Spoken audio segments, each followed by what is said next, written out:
सर्वोच्च अदालत में टीएमसी जीत गई और चुनाव आयोग हार गई, यानी भाजपा हार गई। मैं आरडी भारती और आप देख रहे हैं बिहारी सुल्तान। आम आदमी पार्टी अब भाजपा के चाल में चली है। जैसा भाजपा कर रही है आम आदमी पार्टी भी वैसे ही कर रही है। अगर आप हमारे चैनल पर नए हैं तो चैनल को सब्सक्राइब जरूर कर लीजिए, वीडियो अच्छा लगे तो इसे लाइक कर दीजिए, शेयर कर दीजिए। और कल पंजाब की असेंबली में आम आदमी पार्टी ने विश्वास प्रस्ताव हासिल कर लिया, क्योंकि उंगलियां उठी थी कि आपके साथ सांसद भाजपा में चले गए हैं। तो पंजाब की जो आपकी सरकार है ये अस्थिर सरकार है, हम कैसे विश्वास करें कि ये विधायक नहीं जाएंगे। लेकिन भगवंत मान ने विश्वास प्रस्ताव हासिल कर लिया, अब साल भर इनको कोई चिंता नहीं है। लेकिन दो राज्यसभा सांसद छिपते फिर रहे हैं। राघव चड्ढा अपने ही बोल में फंस गए हैं। और रही बात ये कि टीएमसी के साथ भाजपा जो खेल करने वाली थी वो खेल अब नहीं चलेगी। सर्वोच्च अदालत ने एक बड़ा फैसला दे दिया। 4 मई को काउंटिंग होना है। प्लानिंग ये थी भाजपा की, चुनाव आयोग से मिलकर केंद्रीय पर्यवेक्षक तो केंद्र के होंगे ही, जो सुपरवाइजर भी होगा वह भी केंद्रीय कर्मचारी ही होगा। टीएमसी ने एक पिटीशन दायर किया कलकत्ता हाई कोर्ट में, और कोलकाता हाई कोर्ट ने उनको रिलीफ नहीं दिया तो वो भाग के चले गए सुप्रीम कोर्ट। सुप्रीम कोर्ट में जब उन्होंने दलीलें दी तो सुप्रीम कोर्ट ने ये कहा कि आप दोनों जगह केंद्रीय कर्मचारी ही क्यों रखना चाहते हैं, जब केंद्रीय पर्यवेक्षक आपके पास है ही तो इनका सुपरवाइजर ले लीजिए, यानी राज्य सरकार के जो कर्मचारी होंगे वो सुपरवाइजर बन जाएंगे। और आपने ही तो जो 13 मई का आपने जो नोटिफिकेशन जारी किया है उसमें कहा है कि नॉमिनेटेड पर्सन जो राज्य सरकार के होंगे वो उसमें शामिल होंगे। तो अब ये बता दीजिए कि नॉमिनेटेड पर्सन कितने हैं और उसको शामिल क्यों नहीं करना चाहते हैं। तो यहां पे कोई न कोई मानसिकता आपकी झलकती है और टीएमसी का आरोप बेबुनियाद नहीं है। इसलिए पश्चिम बंगाल राज्य सरकार के जो कर्मचारी होंगे वह भी होंगे और केंद्रीय पर्यवेक्षक भी होंगे काउंटिंग के वक्त, क्योंकि असली खेला भाजपा तो काउंटिंग के वक्त ही करती है। कभी चुनाव जीतने नहीं देना, अगर चुनाव कोई जीत रहा है तो उसको चुनाव के जीत का सर्टिफिकेट नहीं देना, जैसे कि बिहार में भी हुआ था रामगढ़ सीट पर बसपा के कैंडिडेट के साथ। तो ये हालात पश्चिम बंगाल में भी 4 मई को हो सकता है और टीएमसी के कार्यकर्ता सब के सब पूरी तैयारी में है। कहीं से कोई डाउट होता है सीधे न्यायपालिका की तरफ भागते हैं और वहां से उन्होंने आदेश भी प्राप्त कर लिया।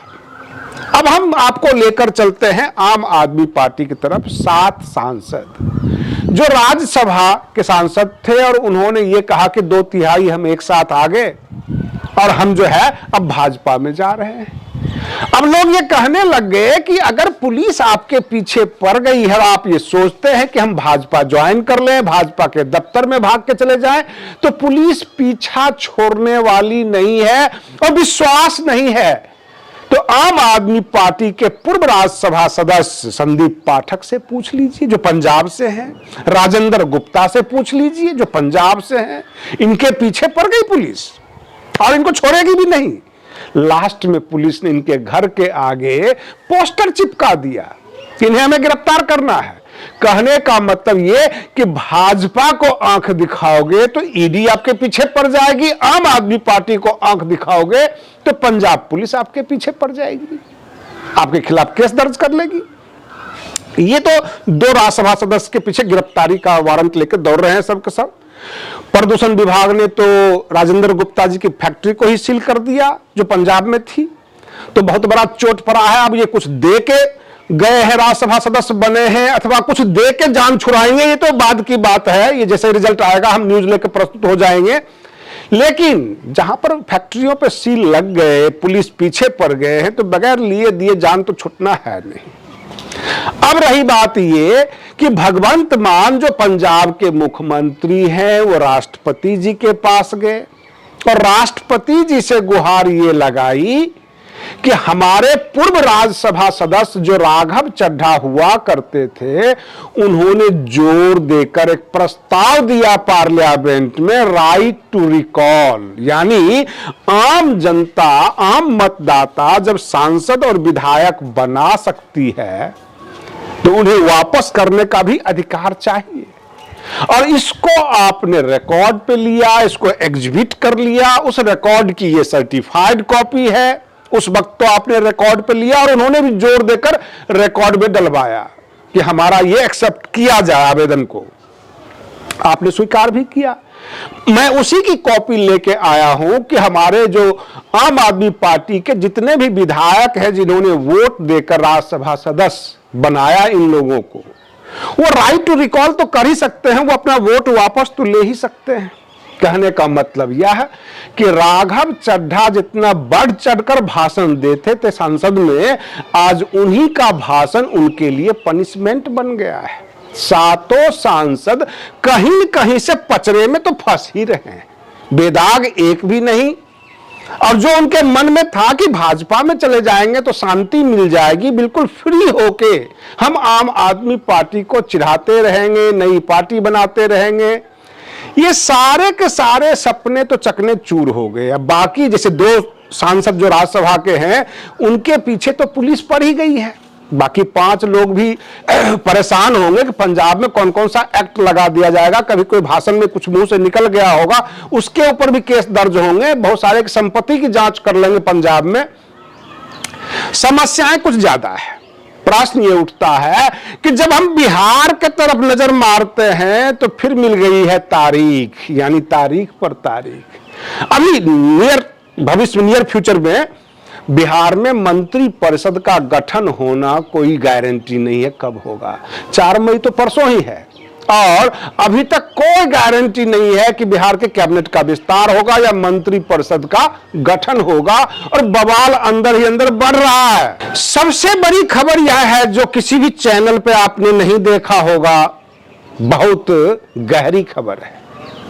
4 मई को पश्चिम बंगाल में काउंटिंग होना है और आपको याद होगा 4 जून 2024 जब उससे 1 दिन 2 दिन पहले हमारे देश के गृह मंत्री अमित शाह जी ने कहा था कि शेयर बाजार ऊपर जाएगी और चली गई थी नीचे, सबके पैसे लूट गए थे। 4 मई है और सबके सब ताल ठोक रहे हैं एग्जिट पोल में कि भाजपा की भारी जीत होगी, लेकिन स्टॉक मार्केट के एक्सपर्ट ने मैसेज ये दे दिया है जो किसी चैनल पर आपको नहीं बताया जा रहा होगा कि 11:30 बजे तक आप इंतजार करना।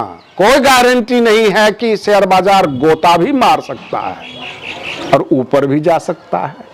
भाजपा अगर चुनाव जीतेगी तो ऊपर जाएगा, भाजपा चुनाव हार गई तो ऐसा गोता मारेगा कि आपका कमाया हुआ धन 2 मिनट में लुट जाएगा।